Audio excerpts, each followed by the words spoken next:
Shalom, giving honor and praise to the Creator and the Maker of heaven and earth. Let's go, brothers and sisters, to the book of Proverbs, chapter 9, verse 4.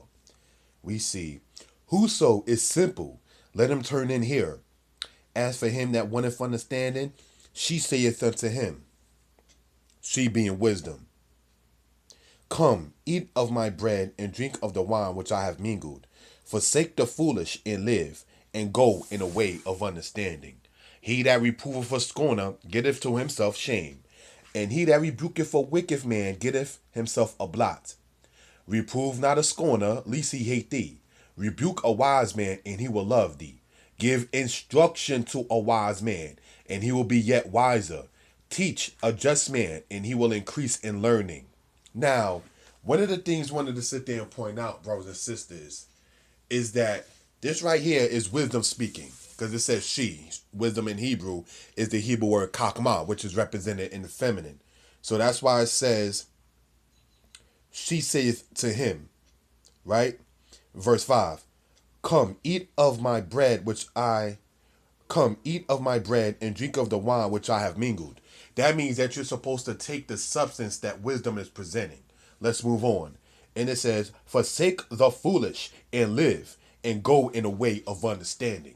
That is to say that if you're dealing with foolish people, or if you are yourself dealing in foolishness, you're not going to be able to live and go in a way of understanding. Because understanding and foolishness are opposites. And living and death are opposites. So there's physical death, which we will all experience, but you do not want to have any other kind of death in your life. That is to say, ignorance. That is to say, being complacent. And I'm going to explain why I say that as we go on. It says, he that reproveth a scorner getteth to himself shame, and he that rebuketh a wicked man getteth to himself a blot. So this right here just goes to show you that you can't sit there and quote unquote save everybody. You cannot have to be that messenger for everybody. You can drop off the message. You can do what you have to do and reference whatever the subject matter is. And once you see, or once it's been understood that that person is not being receptive of it, just got to leave the matter alone. To make it a personal matter, there was a person who was trying to sit there and enlighten me to something about, you know what, you should go, go and take these types of tests to work inside of a hospital and blah, blah, blah, and you can do what you want to do with that. And I was like, nah, I don't know. So the person eventually, when they saw I wasn't interested in that, in which the information they was explaining, they just left it alone. In my own way, I wound up going into the area of education. So it wound up not being a bad thing for anybody, but it was just a thing to let it be noted that a person can't help another person when a person doesn't want to help themselves, regardless of whatever the subject matter is. You understand? So now let's move on. It says, reprove not a scorner, lest he hate thee. Rebuke a wise man, and he will love thee. That means that you have to do that in order to know there's the difference between the scorner and the wise man. So let's look up the definition and understand what a scorner is. I have a dictionary, going to use it as a reference. The definition of scorn: an object of derision or contempt. So when it's something that is in derision, that means that it's sloppy. That means it's unorganized. That means it's discombobulated. That means it's frustrated. So when a person is doing those kind of things, they are scornful. That kind of person being a scorner, you can't help that person after a while. But you got to offer the help in order to realize whether or not that person, he or she, can be helped. You understand? So now, moving along with this right here. Reprove not a scorner, lest he hate thee. Rebuke a wise man, and he will love thee. So how you tell one of the definitions of wise is a person that's able to set counsel. A person that we even seek counsel. Like, what do you think about this? Or I would like your opinion or your constructive criticism concerning this kind of matter. That's wisdom right there. You understand? It says what? Verse 9. Give instruction to a wise man, and he will be yet wiser. Teach a just man, and he will increase in learning. So what's being stated is that give instruction, that is to say teaching, that is to say enlightenment, to a wise man, and he will be yet wiser. So you can sit there, as the saying goes, you can teach somebody how to fish, But then it's up to that person from that point on, after he or she's been taught, to want to keep on picking up the salmon and the whiting and the croaker and so forth on their own. You understand? To give an example such as that. Give instruction to a wise man, and he will be yet wiser. Teach a just man, and he will increase in learning. So it just shows you the character. So you can sit there and teach somebody about something, and if they're going to be just and righteous about that particular thing, they're going to sit there and, pardon the language, they're going to blow up in that particular area. They're going to take it and move on with it.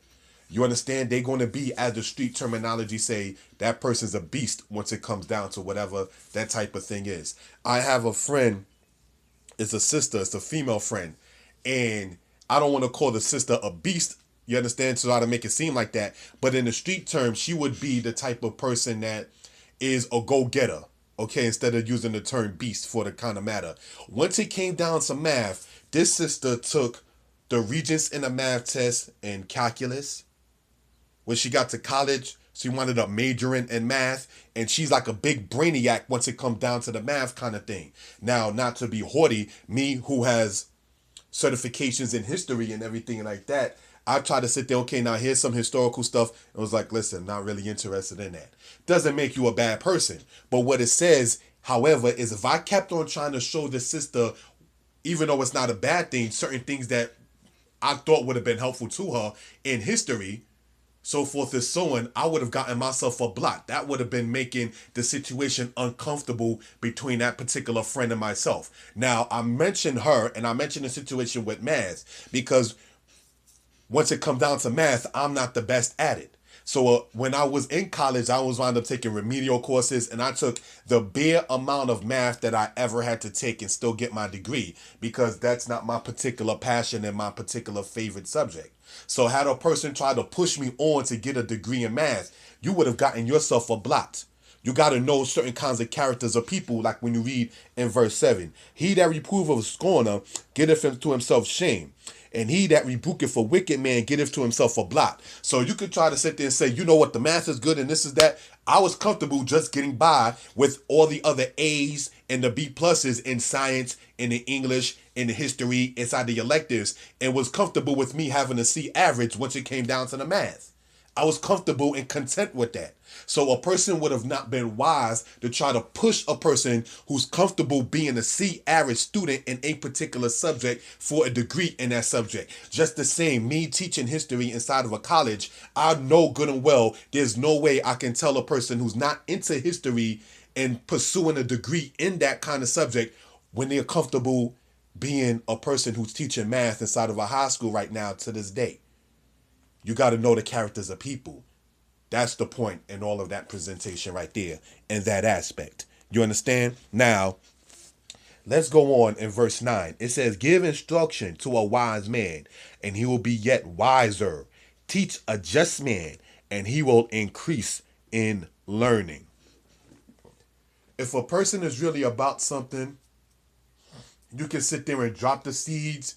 You can sit there, as they say, plant the seeds. You can sit there and give an inkling. You can give a hint, whatever terminology you want to use. And if that person is receptive to what's being stated and presented, they're going to take it. And if it interests him or her, they're going to move on with it. And if they move away from it, that's that person's decision as well. You understand? Let's go to Proverbs chapter 23, verse 9, so we can gain some understanding in that particular subject. All right?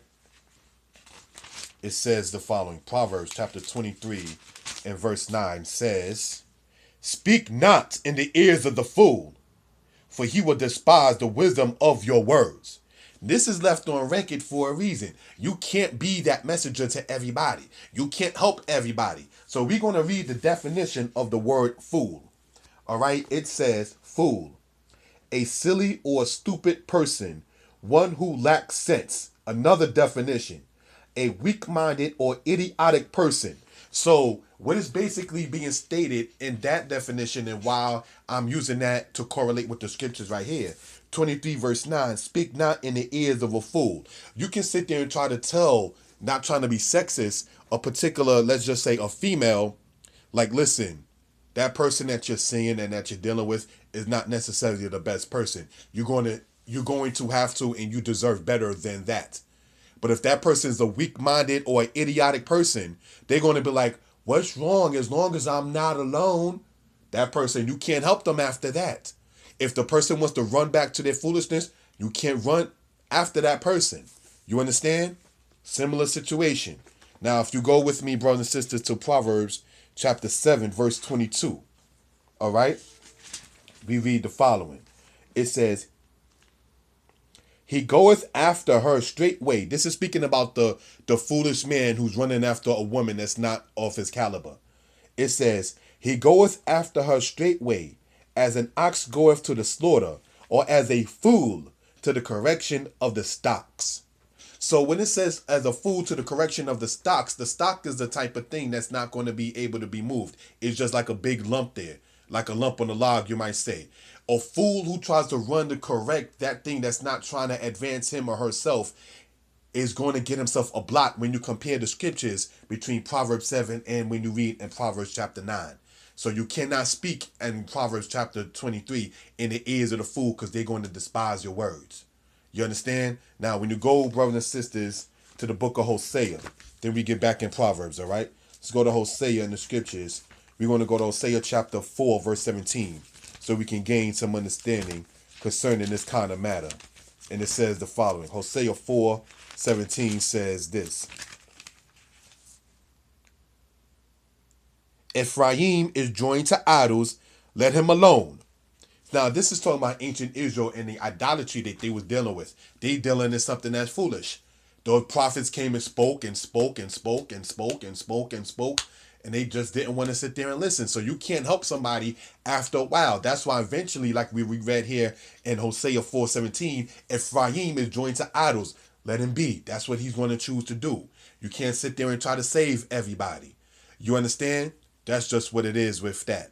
Now, you can sit there and be an assistance, but if a person doesn't want to sit there and gravitate toward it, not necessarily something that's always dangerous, but let's just take the friend that I use an example who doesn't like history as much as I do, or myself who am not a big person who's fond of math like my friend is. Her and I both know we cannot help each other advance. I can't help her advance in history once it comes down to school. She cannot help me once it comes down to math in school because we already chose our own path. I like the education in history. She is a teacher in a high school teaching math. I teach history in a community college. So we already chose our own particular paths. So there's no way to sit there and try to be upset with the person because we tried to sit there and try to say, well, maybe this can help, or, this should be able to help. And each of us chose our own way. Now, had we continued to try to go along after each of us rejected what the other one was saying, we would have been, like the proverb says, a fool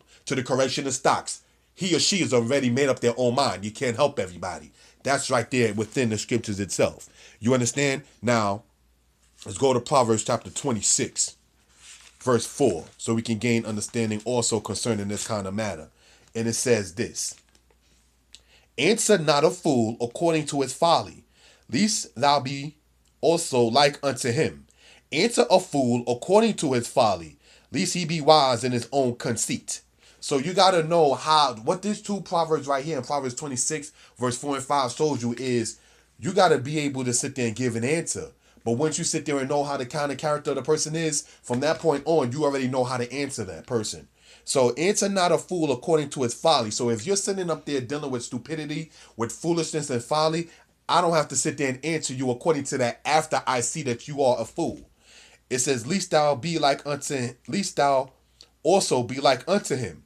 Verse 5.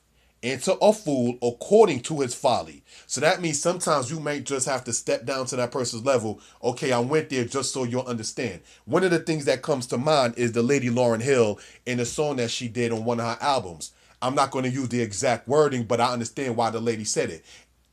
And I add an MF for all y'all ignorant NIGGERS. So sometimes you have to sit there and answer a person according to the way they understand it. And then, like the proverb says, wash your hands of the matter and leave the subject matter alone.